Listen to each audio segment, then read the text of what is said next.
Hello and welcome to In Conversation. And today, Consult Hyperion and Compass Plus are going to be talking about future-ready payment platforms. My name's Gary Monroe. I'm Principal Consultant at Consult Hyperion, and I'll introduce the superb panel we have with you, just working round in order. So if I start with Maria. Hello, my name is Maria Nottingham. I'm the Managing Director of Compass Plus Great Britain, our headquarters company of the Compass Plus Group. I'm also Executive Vice President for a group of Compass Plus companies, and I've been with Compass Plus for 18 years. And Bethan? Hi, I'm Bethan Cowper. I'm the Associate Vice President for Market Development and Business Support, and I've been at Compass Plus for 12 years. Paul? Yes, good morning. Paul Chandler. I'm the Sales Director for Compass Plus, and I've been with Compass Plus for approximately 7 months. And Ian? Hi, I'm Ian Prince. I'm a consultant at Consult Hyperion, where I've been for 5 years. Previous to that, I worked at Capital One for 15 years in credit card issuing, mostly working in the scheme integration side of things, auth, clearing and settlement, and EMV. Excellent.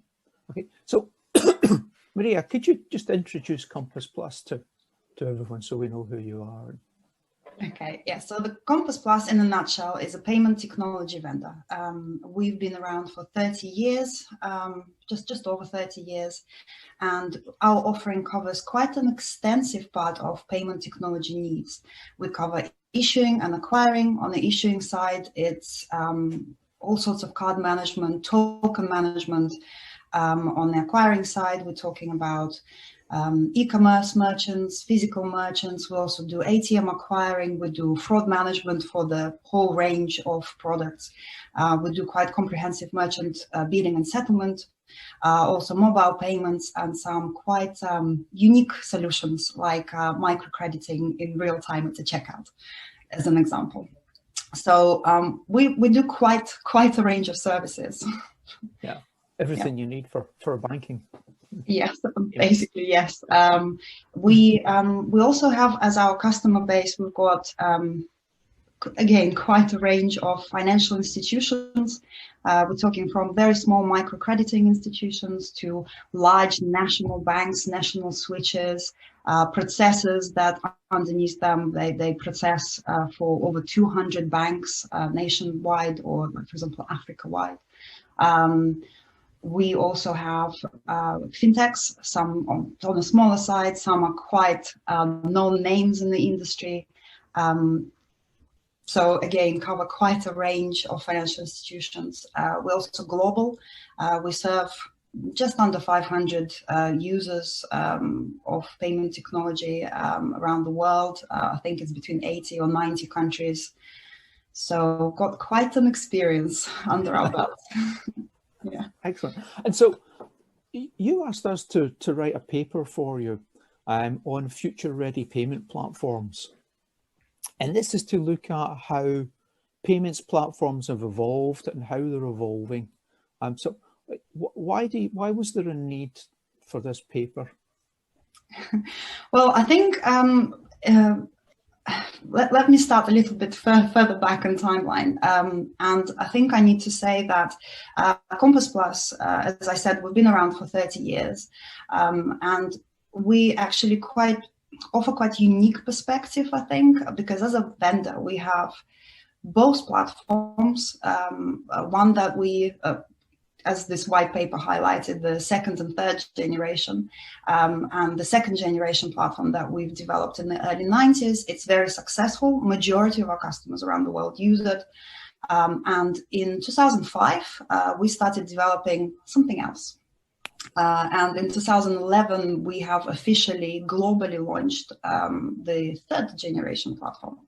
And since then, obviously, it's not a newbie. It's now quite well running and well tested since it's been around for, well, 9 years since launch, but since the first use in production, about 11 years, really. And now we felt the need to really shine the light onto this new breed of technology that is not weighed down by the technology way of thinking paradigms of the 90s and, God forbid, 80s. And we just wanted to focus on that and highlight what is so new and the importance of investing into third generation platforms, into the new technology. And I mean really new, not something old that's been upgraded, be it quite well upgraded, but actually new, that doesn't at all in its roots go beyond late noughties. So I think another driver for this was the fact that, as I said, a few of our customers, majority of our customers, use the second gen system. And they all, well, every single financial institution out there, not just our customer base, always looking for something new, looking to improve, looking to compete in the market. And we are trying to work with our existing customers to move them or let them try the platforms, the new platform, the third generation system. And we're somewhat struggling, I have to say. Maybe we've created such a great second gen system that it will last for another 20 years, no problem. But it just seems to be, it's not as easy to convince a second gen user to move to something new, or sometimes to even try. That is quite puzzling to date. Also, that's with our current customer base. But also, when it comes to new sales, again, we compete with quite good second-gen systems out there. And what's still puzzling to me is that, okay, for example, financial institution has decided that they are going to try something new. They have committed internally to all the efforts, the cost of migrating or partially changing what they have. But for some reason, they're still looking at second-gen systems. Second-gen systems are card-based systems. So why in 2020, financial institutions out there looking at card-based systems? And so, I think that's one thing. That's one thing the paper really sort of drew out is the second generation is all focused around the card and how you make the card and the products associated with the card work. But that's starting to change. Now, Ian, you see this when you're dealing with our clients in the US. Yeah, certainly. I mean, I think one of the challenges you probably face is that, you know, a company that is a card-based business that is looking for a new platform is thinking about this from a card-based perspective. But I think what we're just starting to see now, and where banks are going to start to need these more flexible third-generation products, is when they start looking to do things that are perhaps, you know, if you're a card-based business, perhaps are card-based, but are a little bit more innovative. I think one of the really good examples out there is DoorDash. I don't know if you know, but DoorDash is a company that they do like food deliveries for people. So they go to the restaurant, you place an order, they go to the restaurant, they pick up the food, they buy the food for you and deliver it to you. Now they needed a way to enable their dashers, as they call them, to fulfill that order. Now, they had been using a regular card issued by somebody else, but that gave an opportunity for some fraud. So they worked with a company to issue their own card product. And part of their solution was to use the APIs and the rules that product could provide in order to constrain the next transaction that the dasher could make to be just the purchase at the restaurant from whom they were picking up the food and for the amount that the food cost. So it's not really in this example, it's not a completely new like payments paradigm for a company, but it is a sort of evolution of a card payment, and perhaps something beyond which like a traditional card company or a traditional platform could think about or support. And it's about how you pull all this together and how you make it work in the real world. So you're looking at business rules based rather than changing the percentages of the things which are fixed within the platform. And Bethan, you sort of brought this out when we were talking about the paper and how these things will really start to differentiate between them. And what you're looking at is being able to innovate on your own rather than relying the back of sort of common innovation. It's a very interesting point. I mean, when we go back to card-based platforms and how, you know, everything's still running on card-based platforms, even though we don't live on a card-based world, it's something that you need to look from the vendor perspective and from the financial institution perspective, that if you keep doing what you've always done, we've always just survived, and everyone has, because you've got your plugins and you've got these fantastic new technology providers that can give you modules of what you require. However, the world is changing, and the card-based systems that coped with that aren't coping anymore, because we're getting to the stage where if you do what you've always done, you're being left in the past, and you're not moving quickly enough. And that's such a problem, and it means you can't innovate and you can't move with the speed that you want to in today's payments ecosystem. I wonder if I wonder if the threats that are potentially coming to the card companies, because, you know, I'm sure for a lot of the card issuers, things are actually, you know, fairly good today, and their platforms support what they need to be profitable today. But there's often, you know, a change or a market shift just around the corner, or perhaps starting to appear. And I wonder if, you know, a lot of these companies are in a spot where they don't have the flexibility to adapt quickly when, you know, something comes to market which steals a march over them. They might be sort of left behind. So I guess if they don't perhaps invest now, they're actually carrying a whole bunch of risks that they perhaps don't realize they've even got. This is what we term technical debt. I'm sorry. It's it's a very interesting one, actually, because Maria was talking about it earlier, that, you know, we watch how people stick to second gen platforms and kind of refuse to move, and when they do look to dip their toe in the water, per se, in RFIs or to that level, you see that what they're looking for is like for like replacements.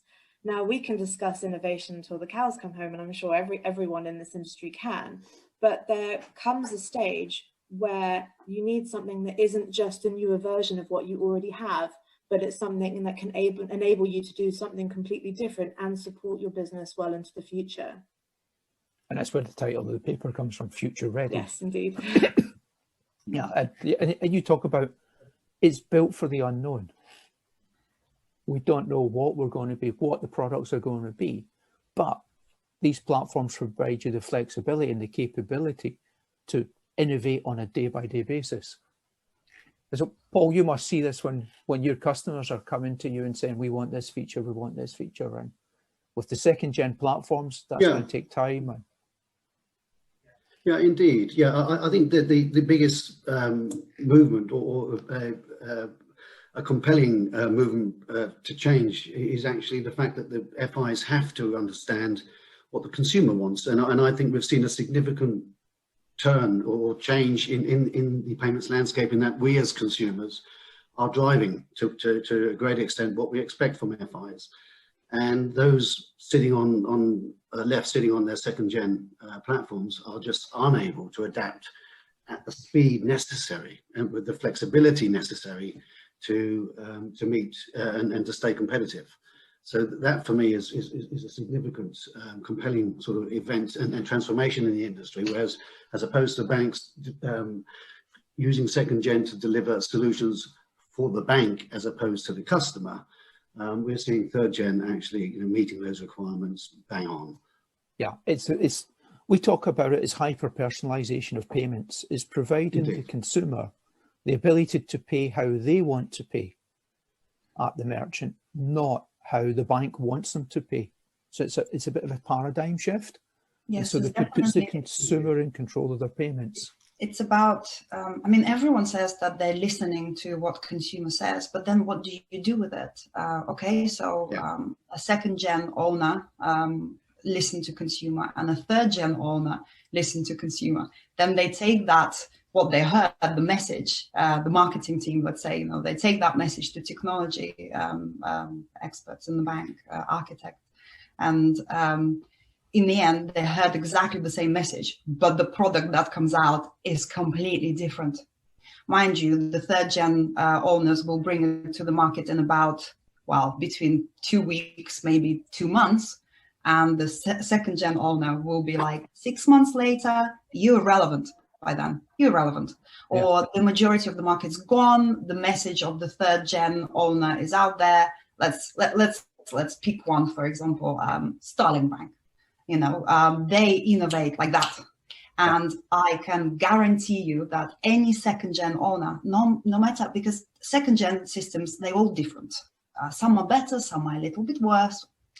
I'm not going to try to delve into that part. But they will never be the same speed as the Starlings, the Monzos, the Klarnas. It's impossible. It's categorically impossible. And that's the message we're trying to get out there. And what I want to say, and I think it's quite important, where we are currently with the second and third gen systems and what they can do, what they can deliver to a financial institution, is maybe not so much about what can third gen system do and that second can't. It's very much focused on how.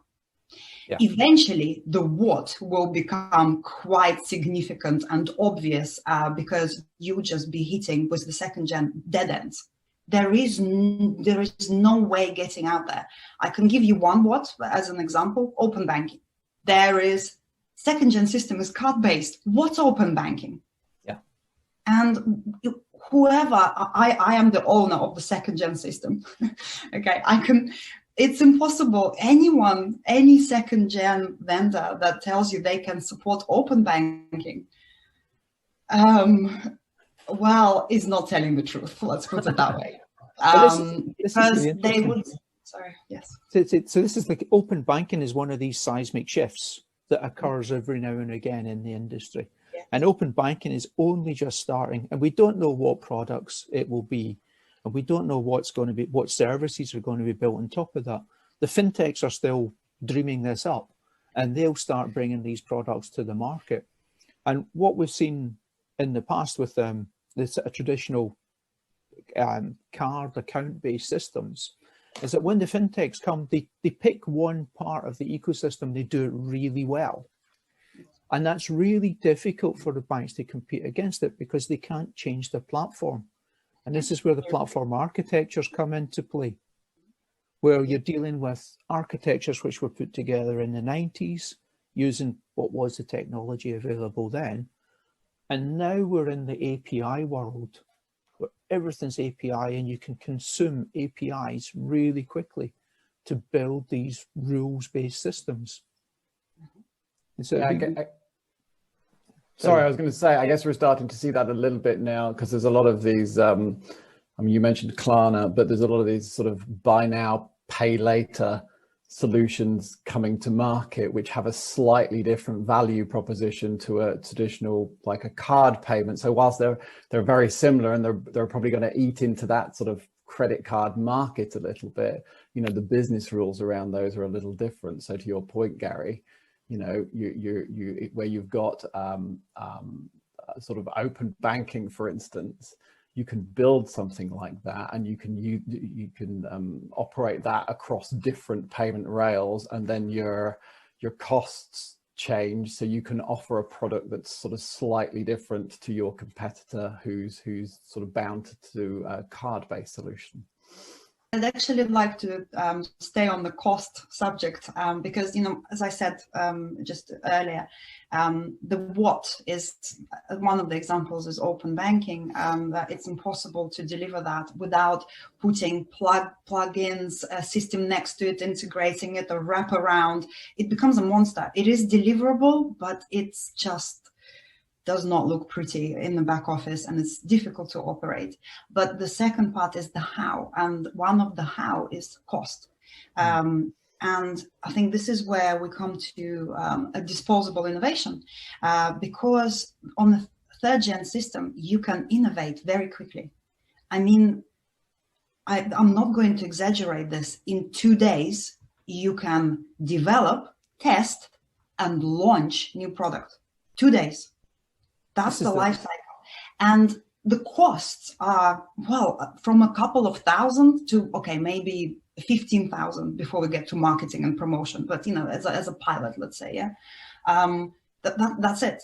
Now, if I take one of the larger banks and tell them that they can launch a product with £15,000 in 2 days, I think there's going to be a very dead silence, and they go, no, it's impossible. Well, you know what? It's possible. It's just depending on the technology you're using, and that's why you can engage in this disposable innovation with third gen system. If it fails, it doesn't matter. Our customers do it. Those who have invested into Transactions, which is our third gen system, they can do it. They can play around. If it doesn't work out, they remove it, tweak it, launch it, and it's constant. Innovation is part of. It's not a technology process. It's not part of operations. It's the culture. It becomes everyone in the company. Everyone is innovating, from an ops person to even a call center management person to obviously a marketing person, the developer, the techies. That it's all consuming the innovation, and that's how, for example, Starlinks of the world work. That's why it's impossible for anyone who's running anything less than third gen system to ever, because the culture of innovation will never become you. You will always innovate somewhere over there in a lab on a plugin of some sort or another subsystem, that once that you've innovated there, you bring it into your core, which, let's face it, some core are on first gen systems. We're talking mainframes, yes? So unfortunately, that's the reality. Then you bring this all singing, all dancing from innovation lab system, and then you need to plug it into something that has no idea of the language of that new system. That the integration becomes an enormous undertaking. And with time, this is again another how. With time, it's only getting worse. Yeah. Today it might be okay. Today you might stretch it. But what's tomorrow? What's in 5 years? And as you said, open banking, for example, very good point. We have no idea. At the moment, it's all up in the clouds. Let's put it that way. Yeah. Sorry for the word. But, you know, it's all up there somewhere. We kind of putting it together. It's almost the plane has taken off, but we still building it as it's flying. You know, the wings are getting attached. 2 engines not good enough. Let's attach the third one, but it's flying. But what's happening, that again, something you said that made me think about this, that fintechs with their third gen systems, they shaping the industry. Yeah. It's the consumer, and the consumer is the driver, but anyone with third gen technology is a shaper. You know, and they shaping the industry together. And if you are stuck with first, second gen systems, you're not shapers, you're behind. Yeah. You're not shaping anything. You're catching up, always. Maria said is a really good point there that I think that we should focus on for a second, is the idea that innovation is somewhere over there and completely separate. And it's somehow become in our minds that innovation has to be front end. And I don't understand why we see that, because actually innovation starts at the back end. It starts with the technology you use, and that gets lost so much because innovation is only seen as consumer facing, which means you're missing out on the benefits of having a proper third gen platform that helps you move, makes you more agile, and means that you can be responsive rather than just kind of trying to keep up. So it's a really important fact that, you know, at Compass Plus, it's something that we really try to do. We focus on innovation. I know we all hate the word because it's completely overused, but unfortunately we don't have an alternative.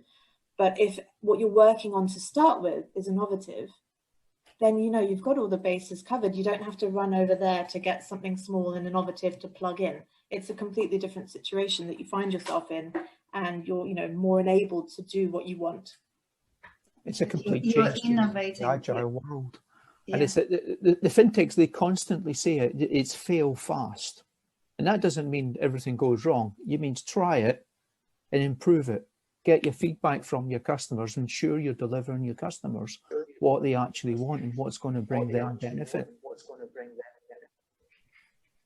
I wonder if there's also with the people on the first and second generation platforms, so there's also a risk angle to this as well, in so much as if you want to implement new product, if you want to implement new business rules, potentially you're opening up your posting system and your posting rules in your core platform and kind of starting to amend those or add to those, which as well as having the cost of building out your new product, you've then got to do a massive amount of regression testing to make sure you're not sort of damage anything that's already there, which is also another inhibitor to kind of this idea of disposable innovation and testing and learning just to see what flies.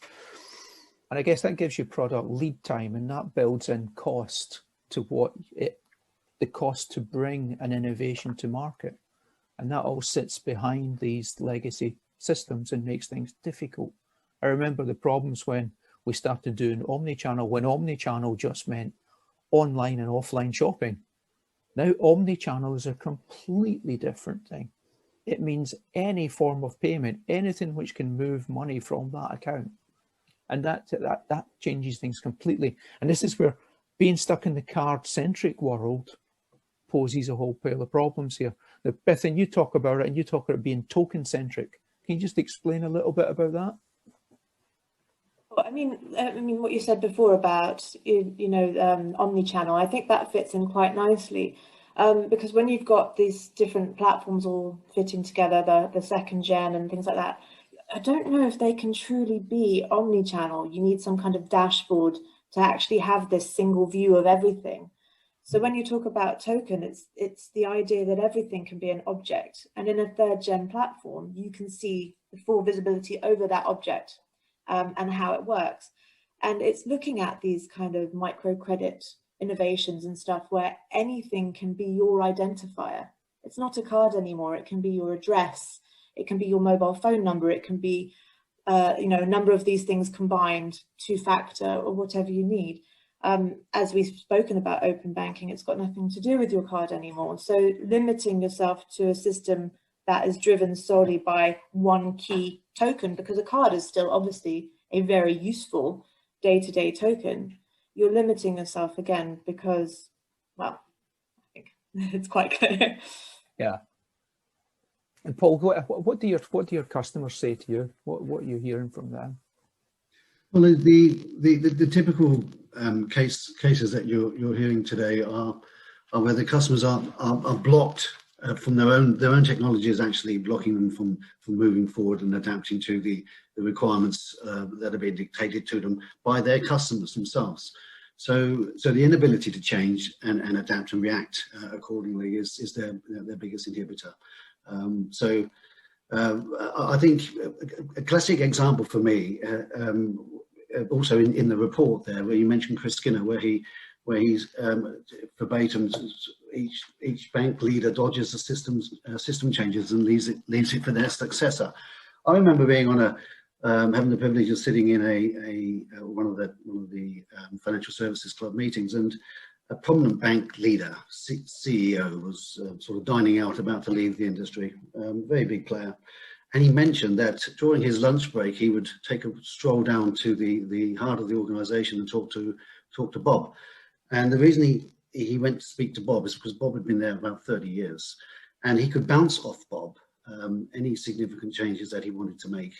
And Bob would suggest to him that, no, I wouldn't do that because the knock-on effect would be this, and the knock-on effect would be this. Whereas none of his senior staff were able to actually answer those questions for him. So he was able then to anticipate. Now, a third gen platform would enable them to test various scenarios much faster and deploy product instantaneously, as Maria alluded to earlier. I think that that's so it's, as I say, it's the inhibitors that are there today by being locked into second gen. Yeah, so I guess there's a fear of change, and these big technological innovations And so I guess we got to consider the migration. How does an organization move from a second gen platform to a third gen platform? That's quite a scary concept to the players. It is very scary concept. I don't want to lose my audience to even suggest, yeah, just grab it, take it, use it, throw everything you've got. No. Everyone's invested. We've seen it's sometimes a political issue within the company. People holding on to the second gen systems because just pure, it's their job, that's their life. As you know, Bob been working there for 30 years, and as soon as you remove that platform, Bob's out of job. And you know, that kind of fear is severe everywhere. So it's not just cost, it's not just the business people, it's the whole organization that gets scary. And I've been in a prospect meeting with one of quite large known company in Germany, where CIO, I think, was actually developing severe anxiety, I hate to say, even at the thought of introducing new system. And he was behaving as you would imagine, which I completely understand. So we have seen quite, as I said, our third gen system has been around for 11 years now. We've seen different approaches, and we've seen not just that. I'm not going to theoretically talk how you can do it. I have seen how it's done. So there's obviously some kind of phased approach, always phased approach, especially if we're talking about, although I've seen what you'd call closer to Big Bang, but I think that's still only a certain part is being migrated in Big Bang kind of scenario. But mainly there is some kind of phased approach. If company is large, what they do is they leave their current system completely intact, and they build new one next to it. If they are large enough, they will take a geographical region first onto that platform, or they start putting new product is on the new platform. Yeah. And then they very gradually, it could take years, to be fair, to migrate. Some just kind of go, okay, well, my customer, this is a group of my customers, for example, it's a processing center, and go, this group of my customers, they complaining. And if I don't migrate in Big Bang that particular customer, I'm going to lose their customer because their contract is up for expiry in, for example, 2 years. And they're saying to me, if you're not going to fix this, what you're working on now, I'm off to another processor. Yeah. So boom, when the situation comes to this kind of discussions, I mean, what can processor do? They have to migrate, and there is a certain Big Bang, at least for that customer, happening. I mean, Big Bang, not overnight, but you know, it takes you. It's part of the project implementation is the migration. It takes you 6 months, for example. I know I just mentioned 6 months now, and some people go, "What? 6 months?" Yes, 6 months. And you start doing exactly what you've been doing previously on the old system. But whilst there is another thing that we come across, we go to prospects, we present third gen system, they get very excited. Oh yes, fantastic. Suddenly creative juices, they start flowing. Business team, marketing team understand that what they were asking, what they were hoping for, in fact, is quite subdued. They can do a lot more. And then eventually there comes a point when they want to do so much more that becomes an impediment, because they go, oh my God, if we're going to do this is now going to take us 2 years. No, let's just stick to what we've got. And they then, for some reason, cancel the whole idea. So I was just going, no, you don't do that. It's a phased implementation. So what we have with our platform is that you can put it first into the innovation lab. That's not a problem. You put it there, you start small. You start with for example, a virtual card. That's it. Or there's another approach, slightly different, more technological. You use it as a service bus that connects the rest, very dispersed system, because APIs are fantastic in any third gen system. Yeah. So you integrate you basically become an engine of the whole core operation. So you start with that. Either it's product-based or technology-based. And you start small. You can first integrate just the one system, then another, then another, then another. So for example, 7 systems are all integrated into this core. It adds certain value already. It gives you single view to an extent anyway. It depends what other systems are there. If there's a first gen back office file based, maybe single view is not exactly something that's achievable. But still there is a certain advantage already by putting it in there in the core. And then gradually you start venturing out into those systems, because what our system offers is not just that integration, payments integration capability. It offers all of the token management and acquiring, and we're talking any real-time payments really. It doesn't have to be card. It's anything like open banking, the Nordic initiative P27, 24, something like that. Anything like that, any national account to account, B2C, C2B, that kind of system. And you gradually start replacing, testing the waters, implementing one product, then another, then doing a little migration, and then eventually everything gets replaced. But it doesn't have to be painful. And also touching upon the fact that people fear for their jobs when systems get replaced. Well, no need, because the way third-gen systems are structured is very different architecturally. What allows you to innovate is the user-defined functions, is the massive layer where every developer will always find something to do. So the jobs are safe. Let's put it that way. There is a lot to do, and you can get creative instead of thinking. There's another thing. I mean, my mind is just going all over the place, but there's regulatory in everything. So you need to first make sure you're compliant to, meet all the regulatory requirements, and then you innovate. But with third-gen systems, you innovate together with the regulatory changes. And in fact, what the vendors, we will take some of that regulatory changes into the core. We'll do it for you, and your team concentrates on the business, not on the boring compliance, technological compliance, but, on the innovation. And that is the beauty of third-gen system. And I think that's really important, because more and more banks and financial institutions, they're spending 80% of their budget on compliance and regulation, reg tech. Yeah. And if you can break that cycle, and so rather than spending 20% of your budget on new products and looking after your consumers, you start to spend 40% looking after your consumers, and that changes what you can do in a very short space of time. And Bethan, once we were putting the paper together, you spoke a lot about the architectures in here and the core, and how innovation moves from being a shared platform with your competitors to being owned and managed by the organization who's coming up with the innovation. That's quite powerful, really. That changes things too.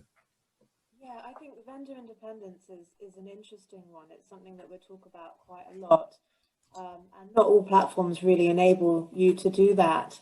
If you're using a second-gen platform, I'm thinking in my head of an example, obviously I won't say who, but of a larger vendor with very large banks as customers, you're always going to be in the development queue of the person that shouts the loudest and pays the most, let's be honest. Yeah. So as a smaller SME or an innovator, that's trying to move quickly and do things, you're not going to be heard, and you're going to be waiting for someone else to develop it for you. And that's because second-gen platforms, whilst really, really great, they have SDKs with them, which enables you to customize what is there, but very rarely to build something that's new. Whereas when you've got your third-gen platform, you're sitting on an SDK. You're there already, you've got everything. And in the case of Transaxis, not to get a bit salesy, We give all the tools that we use to our customers. We're not constraining them to waiting until we're ready. They're there and they can do things as and when they want to. Obviously, usually, especially at the beginning, with elements of support from us. But once you've got it down, you can really run with it. We actually have a customer and we don't really know what they do anymore.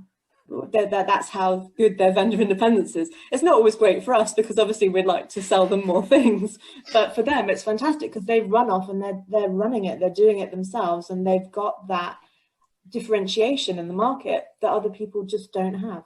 Yeah, so you look after the core for them and they look after all the fun features, which makes them stand out from the crowd. Absolutely, and they don't have to worry about competitors having the same features because it's theirs, they own it. Yeah. Your point, if you're a relatively small institution on a shared platform, it's not even a case that your innovation, your developments will take a long time to get done and be expensive. They might just not happen at all. So if you're that same institution, but you're, because of the technology you've got on the 3rd gen platform, you're empowered to sort of build those new rules and define that product in the SDK yourself. Well, that's a huge step change in from not being able to implement something to being able to implement it independently, which is very powerful, I think. It also brings together both technical elements of the bank and the business needs. So you find this synergy all of a sudden, whereas before the techos would be sitting thinking of STP.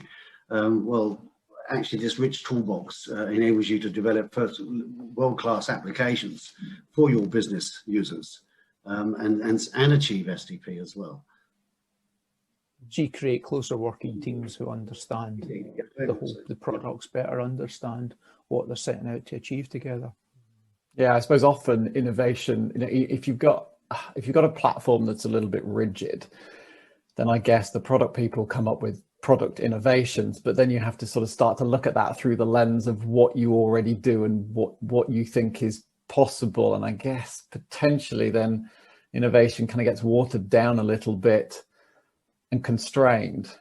Yes, that's what I said, that when the message from the market is heard by teams of running on the 2nd gen and 3rd gen, what the product that comes out, I can guarantee you is going to be so different, because the 3rd gen system went, we can do it like this, or we can do it like this, or maybe our customers want it like this. How about today we try it like this, but tomorrow we see what the feedback is. Literally the comments on Facebook, whether they like it, and then we can tweak it. Next week is going to be ever so slightly different product. It's that kind of innovation. And the 2nd gen operators will go in and go, okay, well, this is the message. What can we do with it? And the technical team go, how that builder. Well, we can do this, but maybe for this, you can go back to the vendor and see if they can do it for us, because there are no tools available to enable this innovation. A third needs to be designed by the vendor. So they go back to the vendor, and the vendor goes, sorry, all resources taken. So in the queue, 9 months. And you go, 9 months? Yeah. So, and unfortunately, I'm trying to be a bit more entertaining talking about this, but it is the truth. That actually happens out there. Yeah. Constantly, I have to say. And, that's the innovation inside those companies is dictated by their technology. There are shackles. You mentioned it earlier, and I think it's a good point out, is that innovation becomes something you do on a daily basis, and you create a culture of innovation, and you create a culture. You're making a step change in how you go about things and how you deliver everything and how you think of your customers. Absolutely, yes. I just want to touch quickly, where we're going. It's just we need to mention the cloud, because really,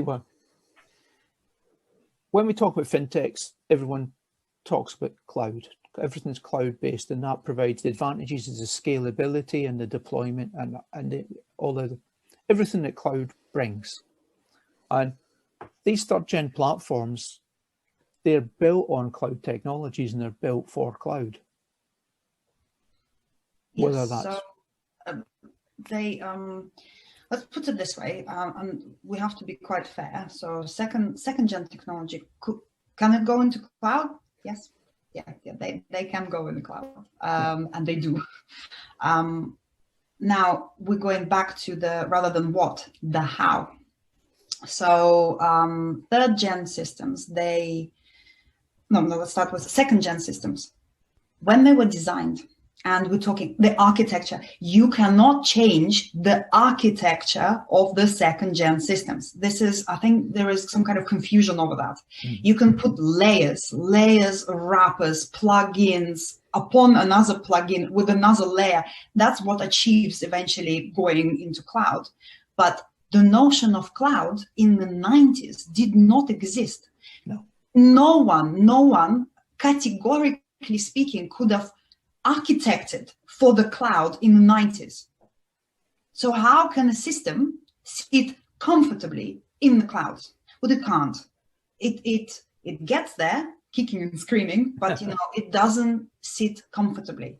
You need a lot of other tools, a lot of other I keep calling them plugins, but tools, let's say, that enable it to smoothly go into cloud. It's almost like you need to build a tunnel with a lot of other technologies so that it can slide into cloud, and then use other technologies to operate in the cloud.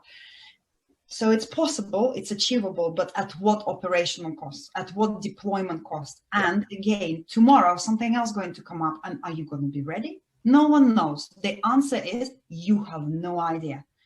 Maybe tomorrow you're going to be ready. Maybe the day after. Maybe at the end of 2021. Are you going to be still cloud?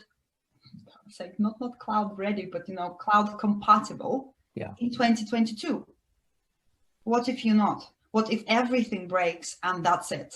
You literally reach the end of your road with the second gen and cloud. Because cloud develops, that's another thing. Nothing is still anymore in this industry, and the pace is astonishing. And the cloud itself and technologies and Amazon and all of the Amazon collaboration with Oracle, for example, for Oracle RDS and so on, it's evolving constantly. And your second gen platform, what? You believe it's evolving at the same pace? It cannot. Yeah. It cannot. Now, I think you're ranking products into your smart speaker and into your car, into your watch. No, right? So let's say that the second gen systems, they can be cloud compatible. They can be cloud ready because something's been done to them, but they never be cloud native. It's impossible. No one knew about the cloud when they were built. And it's not just about the cloud, it's all the Apple Pays and all the pays of the world, the open bankings of the world. They will never, no one could have architected for those in the 90s. It's impossible. It's just physically impossible. So that's what you have in the 2020. You've got all of those technologies. You've got the cloud deployment. You've got DevOps. You've got on the business side of the pays, the account-to-account transfers, payments, instant payments, microcrediting at checkout, installments, all of these options. And the architecture is his card and what you can do with it.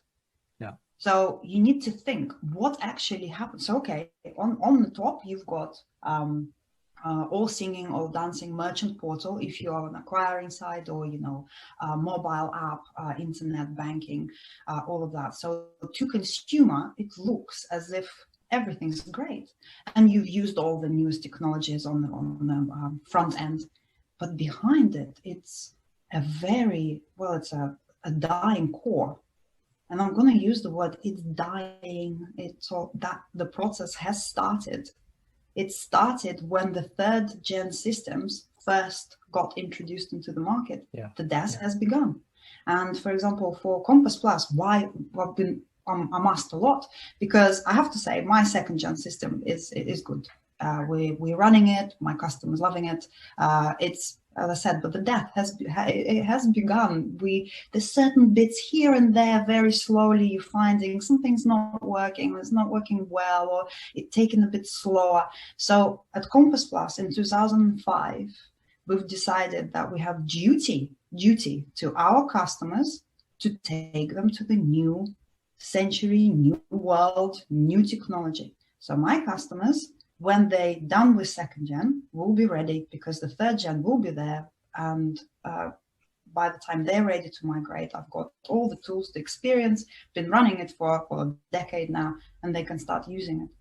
But it's the duty of care, duty of innovation to my customer. That's why we've developed 3rd gen system, because the future is very different and you need to do it for the future. It's future ready. Future ready.